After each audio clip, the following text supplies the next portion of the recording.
Halo teman-teman, anak-anakku yang terkasih, selamat berjumpa kembali. Hari ini kita akan masuk ke tema pembelajaran kita yang baru, yaitu Yesus mengajarkan pengampunan. Nah, sebelum mulai pembelajaran, saya ingatkan kita semua untuk senantiasa menjaga kesehatan, istirahat yang cukup, makan makanan bergizi.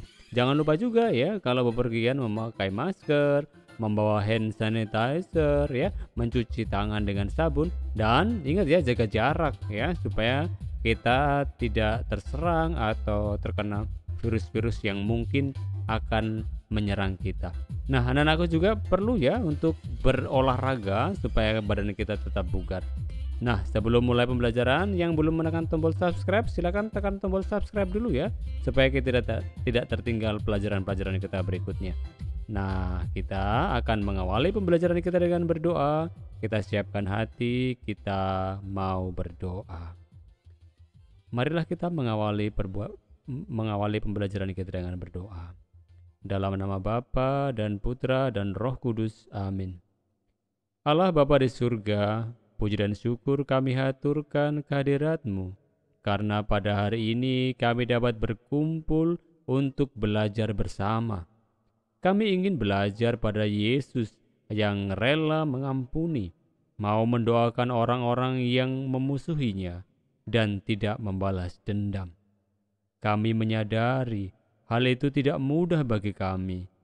Untuk itu kami mohon Roh Kudus-Mu agar menguatkan kami untuk bertindak sesuai dengan ajaran Yesus yang rela mengampuni. Amin. Dalam nama Bapa dan Putra dan Roh Kudus. Amin. Oke anak-anakku, kita sudah mengawali pembelajaran kita dengan berdoa. Kita akan belajar tema pengampunan ini mulai dari sebuah pertanyaan. Siapa di antara kita yang pernah mengampuni? Oke ya, tentu semua pernah ya, karena kita semua adalah murid dari Tuhan Yesus. Tuhan Yesus mengajarkan kita untuk mengampuni mereka yang bersalah kepada kita. Misalnya ada teman kita yang berbuat salah atau menyakiti kita, kemudian meminta maaf, kita harus mengampuni mereka. Nah, anak-anakku, persoalannya muncul ketika ada pencuri misalnya yang kita lihat di televisi atau media-media sosial yang lain, ya dipukuli dan dihakimi massa, bahkan sampai meninggal dunia. Nah, anak-anakku, ya mungkin masyarakat merasa kesal ya, mungkin juga merasa dendam terhadap ulah para pencuri tersebut. Tetapi apakah dalam negara hukum masyarakat boleh main hakim sendiri? Masyarakat boleh menghukum tanpa melalui proses peradilan? Tentu tidak ya. Jadi main hakim sendiri tidak saja terjadi pada pencuri, tetapi juga terjadi juga pada konflik antar kampung misalnya, antar suku ya, atau antar kelompok ya. Jadi konflik tersebut biasanya terjadi secara berkepanjangan. Nah, konflik yang berkepanjangan itu karena ada sebabnya ya, karena mereka yang terlibat itu diliputi rasa dendam. Nah, mereka yang terlibat ingin membalas perbuatan musuhnya yang setimpal dengan perbuatannya. Maka bagi kelompok-kelompok yang seperti itu berlaku hukum mata ganti mata, gigi ganti gigi, ya. Tidak ada ampun bagimu. Nah, kalau seperti itu, adakah itu merupakan praktik pengampunan? Tentu itu bukan ya. Jadi masyarakat yang berbudaya menyadari tindakan main hakim sendiri tidak mencerminkan keuluran manusia. Jadi manusia membuat hukum untuk mengatur dan mengadili agar tidak atas dasar emosi dan balas dendam, tetapi berdasarkan bukti-bukti yang benar. Nah, dengan demikian kesalahan penghakiman diharapkan tidak terjadi. Karena apa? Dengan hukum ya yang tidak bersifat langsung, diharapkan manusia tidak terjebak ya dalam rantai balas dendam. Ya, dengan hadirnya hukum, masyarakat dapat hidup dalam damai. Nah, maka penting ya untuk menjalankan hukum ya dalam masyarakat. Nah, kita bisa belajar dari Tuhan Yesus ya. Tuhan Yesus mengajak untuk mau mengampuni orang yang berbuat salah. Hukum harus ditegakkan dalam semangat mengampuni. Jadi, sebagaimana Yesus mengajarkan, perdamaian hanya mungkin dibangun dengan memutus rantai balas dendam. Yesus mengatakan, "Jangan kamu melawan siapa yang berbuat jahat kepada kamu." Nah, itu sabda Yesus dalam Injil Matius bab 5 ayat 39. Di Injil yang lain ya di bab 5 ayat 44 dikatakan, "Kasihilah musuhmu dan berdoalah bagi mereka yang menganiaya kamu." Ya. Jadi bagi Yesus musuh bukan untuk dilawan tapi untuk dikasihi dan juga untuk didoakan. Nah, perdamaian harus dibangun dengan mengulurkan tangan pada musuh, ya. Kemudian memaafkan musuh kita. Maka masyarakat yang tentram hanya dapat dibangun dengan mengembangkan sikap mau mengampuni, bukan dengan sikap menghukum pada mereka yang berbuat salah dan dosa. Sebagaimana Yesus mengajarkan dalam doa, ya, yang dan ampunilah kesalahan kami, seperti kami pun mengampuni yang bersalah kepada kami. Ajaran Yesus ini ia sampaikan melalui perumpamaan anak yang hilang. Ya, nanti kita akan membaca, mendengarkan dari Injil Lukas bab 15 ayat 11 sampai 32. Nah, anak-anakku, melalui perumpamaan tersebut nanti Yesus hendak memperkenalkan bahwa Allah Bapa Maha Pengampun. Ia mengampuni seorang yang berdosa, terlebih jika orang yang berdosa itu mau bertobat. Nah, bagaimana dengan pengalaman kita tentang mengampuni atau membangun perdamaian? Memang ya, tidak mudah berbuat mengampuni. Ya, tidak melawan orang yang berbuat jahat, apalagi mendoakan orang yang menganiaya kita. Itu sangat sulit, tapi kita harus berjuang ya.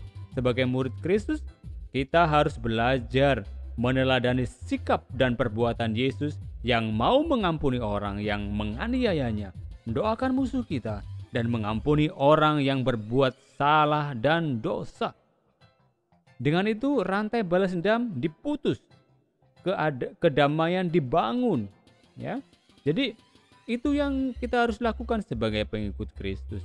Nah, kita hari ini akan belajar mengenai anak yang hilang ya dari Injil Lukas bab 15 ayat ayat 11 sampai 32. Kita akan mendengarkan anak yang hilang. Yesus berkata lagi, "Ada seorang mempunyai 2 orang anak laki-laki. Kata yang bungsu kepada ayahnya, 'Bapa, berikanlah kepadaku bagian milik kita yang menjadi hakku.' Lalu ayahnya membagi-bagikan harta kekayaannya itu di antara mereka. Beberapa hari kemudian, anak bungsu itu menjual seluruh bagiannya itu, lalu pergi ke negeri yang jauh. Di sana ia memboroskan harta miliknya untuk hidup berfoya-foya. Setelah dihabiskan semuanya, timbullah bencana kelaparan di negeri itu, dan ia pun mulai melarat. Lalu ia pergi dan bekerja pada seorang majikan di negeri itu. Orang itu menyuruhnya ke ladang untuk menjaga babinya. Lalu ia ingin mengisi perutnya dengan ampas yang menjadi makanan babi itu. Tetapi tidak seorang pun yang memberikannya kepadanya. Lalu ia menyadari keadaannya, katanya, 'Betapa banyaknya orang upahan bapakku yang berlimpah-limpah makanannya, tetapi aku di sini mati kelaparan. Aku akan bangkit dan pergi kepada bapakku dan berkata kepadanya, Bapa, aku telah berdosa terhadap surga dan terhadap Bapa. Aku tidak layak lagi disebut anak-anak Bapa. Jadikanlah aku sebagai salah seorang upahan Bapa.' Maka bangkitlah ia dan pergi kepada bapaknya. Ketika ia masih jauh, ayahnya telah melihatnya. Lalu tergeraklah hatinya oleh belas kasihan. Ayahnya itu berlari mendapatkan dia, lalu merangkul dan mencium dia. Kata anak itu kepadanya, 'Bapa, aku telah berdosa terhadap surga dan terhadap Bapa. Aku tidak layak lagi disebut sebagai anak Bapa.'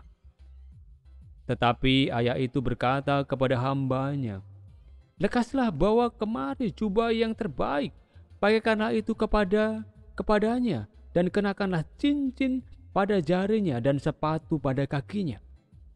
Dan ambillah anak lembu tambun itu, sembelihlah dia, dan marilah kita makan bersama dan bersuka cita. Sebab anakku ini telah mati dan menjadi hidup kembali. Ia telah hilang dan didapat kembali. Maka mulailah mereka bersukaria. Tetapi anaknya yang sulung berada di ladang, dan ketika ia pulang dan dekat rumahnya, ia mendengar bunyi seruling dan nyanyian tari-tarian. Lalu ia memanggil salah seorang hamba dan bertanya kepadanya, apa arti semuanya ini? Jawab hamba itu, adikmu telah kembali, dan ayahmu telah menyembelih anak lembu tambun, karena ia mendapatinya kembali dengan sehat. Maka marahlah anak sulung itu, dan ia tidak mau masuk. Lalu ayahnya keluar dan berbicara dengan dia.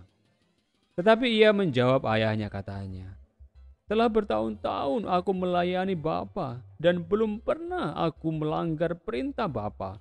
Tapi kepadaku belum pernah Bapa memberi seekor anak kambing untuk bersukaria dengan sahabat-sahabatku.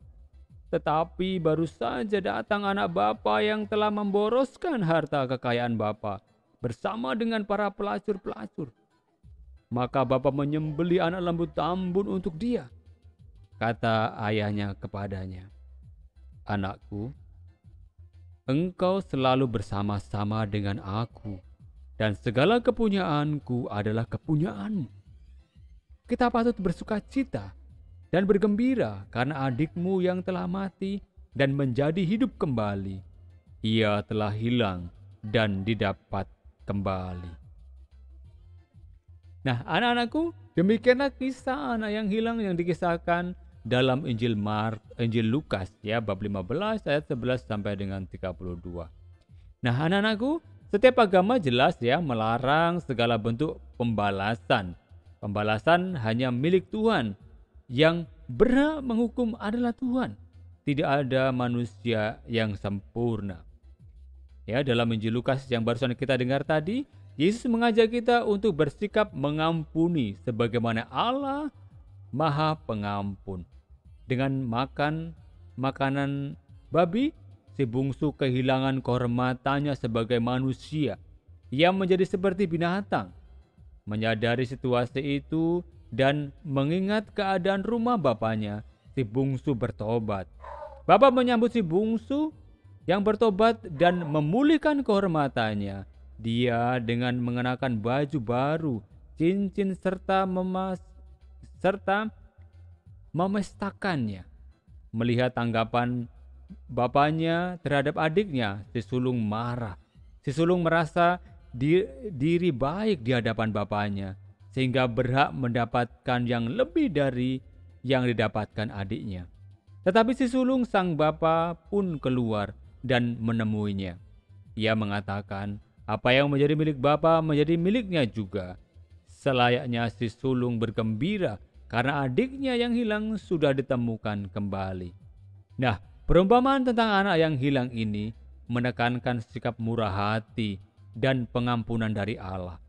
Perumpamaan itu juga mengkritik orang-orang Farisi yang merasa lebih suci daripada pemungut cukai dan orang berdosa. Perumpamaan itu juga mengingatkan setiap orang agar tetap rendah hati di hadapan Allah, senantiasa menyadari kehinaan dan kedosaan sehingga bersedia bertobat. Nah, anak-anakku, di ayat lain juga Yesus mengatakan, Yesus mengajarkan agar kita tidak melawan orang yang berbuat jahat, membenci musuh, melainkan mengasihi dan berdoa bagi orang yang menganiaya kita. Sebab dengan itu kita menjadi anak-anak Bapa yang ada di surga, yang bagi orang-orang benar dan orang yang tidak benar. Maka ketika ditanya Petrus berapa kali harus mengampuni orang yang berbuat salah, Yesus menjawab 70 kali 7 kali. Nah, ini jawaban Yesus yang mengungkapkan bahwa pengampunan tidak terbatas.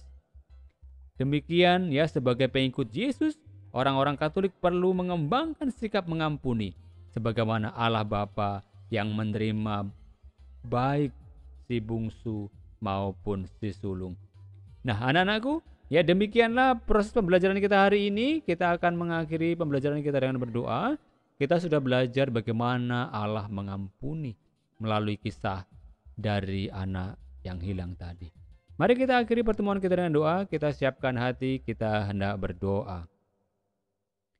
Dalam nama Bapa dan Putra dan Roh Kudus. Amin. Allah Bapa di surga, terima kasih karena pada hari ini kami sudah belajar dari Yesus yang rela mengampuni.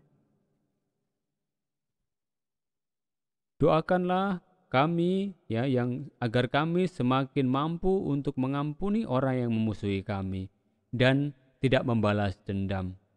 Kami menyadari hal itu tidak mudah bagi kami. Untuk itu kami mohon Roh Kudus-Mu agar menguatkan kami untuk bertindak sesuai dengan ajaran Yesus yang rela mengampuni. Amin. Dalam nama Bapa dan Putra dan Roh Kudus. Amin. Oke anak-anakku, kita sudah mengakhiri pertemuan kita dengan doa seperti biasa. Di akhir pembelajaran ada yang harus kalian kerjakan. Yang pertama, ceritakan secara singkat perumpamaan tentang anak yang hilang. Ya, ceritakan dengan kata-katamu sendiri ya, nggak usah panjang-panjang, tetapi paling tidak kalian tahu ya secara garis besar ceritanya. Oke. Yang nomor 2, jelaskan mengapa Bapa mengampuni dan bersuka cita atas kembalinya si bungsu yang telah berbuat dosa dan melakukan kesalahan. Ya, mengapa? Ya, jelas ya dalam cerita tadi ya, bahwa si bungsu tadi ya setelah menghabiskan harta miliknya ya dan melakukan dosa, tapi si bungsu mau bertobat dan kembali kepada bapaknya. Nah, yang ketiga, jelaskan mengapa bapak menjumpai si sulung yang marah kepada bapaknya. Ya, apa tadi yang dikatakan oleh bapaknya kepada si sulung? Oke, jelas ya? Oke. Yang terakhir, jelaskan teladan apa yang diperoleh perumpamaan anak yang hilang bagi kita sebagai murid-murid Yesus. Ya, apa yang kita peroleh ya dari perumpamaan itu? Oke? Jelas ya? Oke, kalau sudah nanti silakan dikumpulkan ke Bapak Ibu guru ya. Terima kasih anak-anakku, hari ini sudah belajar dari awal sampai akhir, luar biasa. Tuhan Yesus mencintai kita, Tuhan Yesus ingin supaya kita tetap meneladani Dia dalam situasi apapun. Terutama hari ini ya, kita diajak untuk mau mengampuni seperti Yesus mengampuni, bahkan juga mendoakan musuh-musuhnya. Oke anak-anakku, sampai ketemu di video pembelajaran berikutnya. Bye-bye, Tuhan berkati, God bless you. Tetap jaga kesehatan. Sampai ketemu.